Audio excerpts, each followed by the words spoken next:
It is Scott here and welcome to this video. And today I want to talk about the three most common mistakes that combined together does not allow you to reverse your insulin resistance.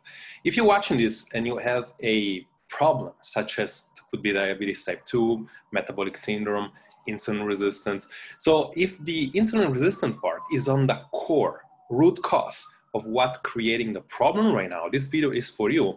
And what I would like for you to do today is not only watching the video, because like you've been exposed to so many videos before, so many webinars, and the issue is that when you hear stuff and you do nothing with it, nothing really changes. So I would like for you today to do something different and really interact with what I'm talking. You know, like I want you to tell me if that's you. I want you to tell me if this reflects your situation.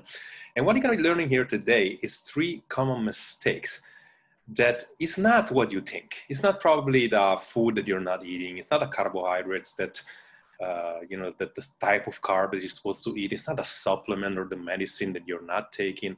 It's not the workout part that you're doing wrong or you're not moving enough.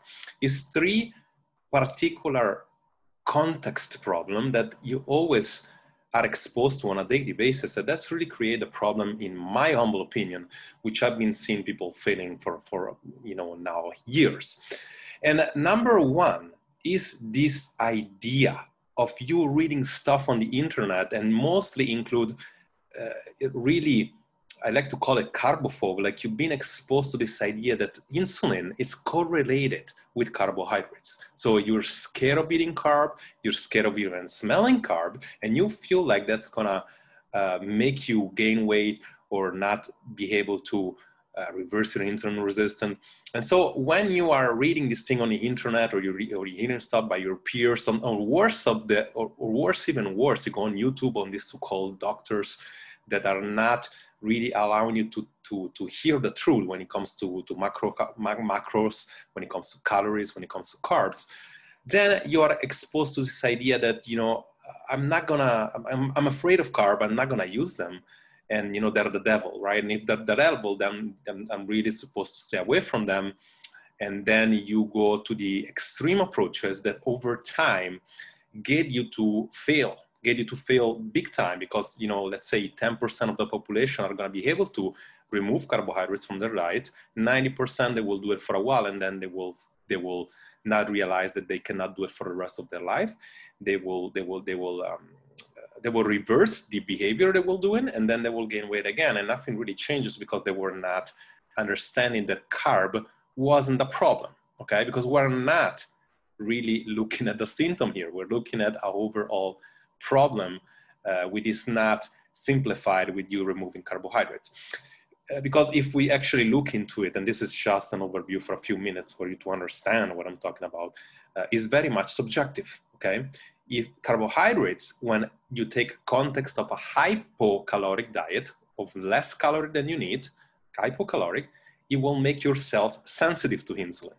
A hypercaloric diet, it will make your cell resistant to insulin. Okay, so when people tell you about carbs, they're not really telling you that all this study that has been done most of the time between sugar and all these bad carbohydrates, they're usually done with food that are high in fat, high in sugar, high in carb, and high in calories. So the problem of insulin resistance when it comes to carb is not really related to going directly towards carb.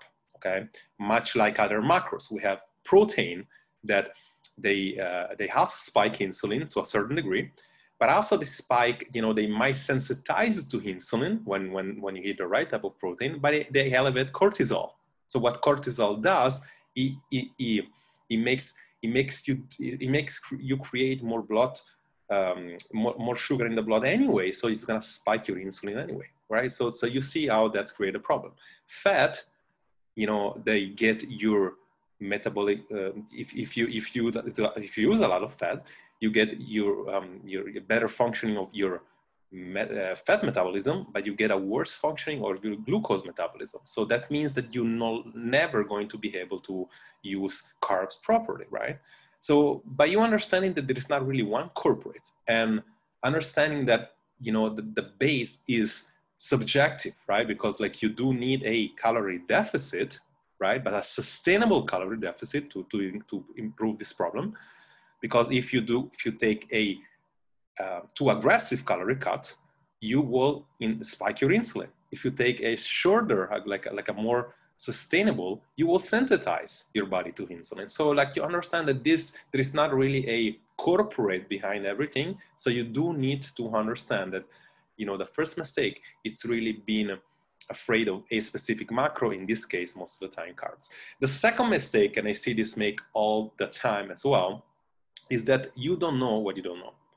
Like the industry itself is created on purpose for you to do diets, for you to do approaches, extreme approaches most of the time, which includes cutting off food, shakes, includes points diet, includes you cutting, like going on a 500 calorie diet and taking some hormones, includes a bunch of stuff that usually will adapt your metabolism. So all this excess problem that shows up usually with insulin, that starts with the insulin, they go higher on the pyramid with cortisol, they go to thyroid after that, they go to PCOS and all the sex hormones, are usually due to adaptation of the metabolism. So the metabolism, nobody really is born with a bad metabolism. You get metabolism adaptation when you do excess of an excess and approaches after approach. And after you do all that, what is left is you going to the doctor after you stop eating chips, for example. You do a diet, you cut this off, you restrict this, and then it works for a little bit, and then just for you to gain all the way back a few months after. What happens after that? You go to the doctor. And what is left is really this idea of you getting to take medicine, and you ask yourself, do I need to take medicine for the rest of my life, right? So the industry, fat loss industry, the weight loss industry, and the healthcare industry is really technically lying to you. Like it is telling you that you need to get to reverse your insulin resistance and obviously set you free from these conditions by you cutting stuff out, restricting stuff, like not really allowing you to see the truth, right? And this takes me to the third point, the most important one, is that nobody's really telling you the truth. Today, you hear a lot of that. You're exposed to so much information from your peers, from Facebook groups, from podcasts, from doctors at times, even from coaches, from anybody that tells you that you are sick, right? You're insulin resistant, you're sick. And you cannot do anything about it. Like you cannot reverse diabetes, you cannot reverse insulin resistance. If you have a sickness, you are stuck with it for the rest of your life. You need to live with it, right? So the question is this one, like if you have, God forbid, like somebody that have a tumor or cancer, right? And you are cancer free, like this is in remission.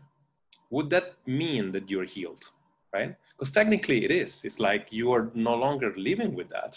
So as long like you might be a person of 60 years old, you might be on remission, and like you might know somebody that passed away at like 80 years old, like my grandma had. Like she was diabetic, and then she had an on remission, and then she when she got to 90 years old, and then like she passed away, but because she was old, not because of the diabetes, right? So like you need to, like the reality is that when you have an industry that tells you that you're sick, that somebody convince you that you're sick, that you cannot live freely like you want to live, right? When they condition you to believe that, now you have this, and the only solution is you taking all this medicine to do these extreme approaches, you don't see clearly, and you forget technically really who you are and how you got here. So the question is, how did you get here, right? If you watch the mirror today and you ask yourself,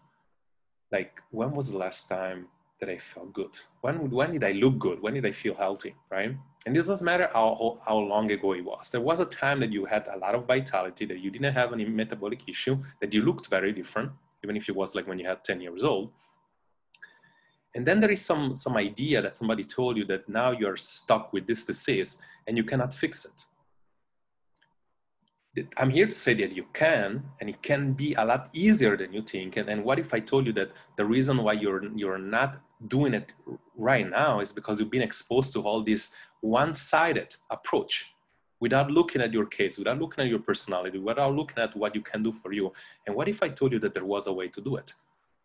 But you needed to believe that it's possible first and foremost, and you needed to set a vision that allows you to stay to yourself. I'm going to stay committed to something.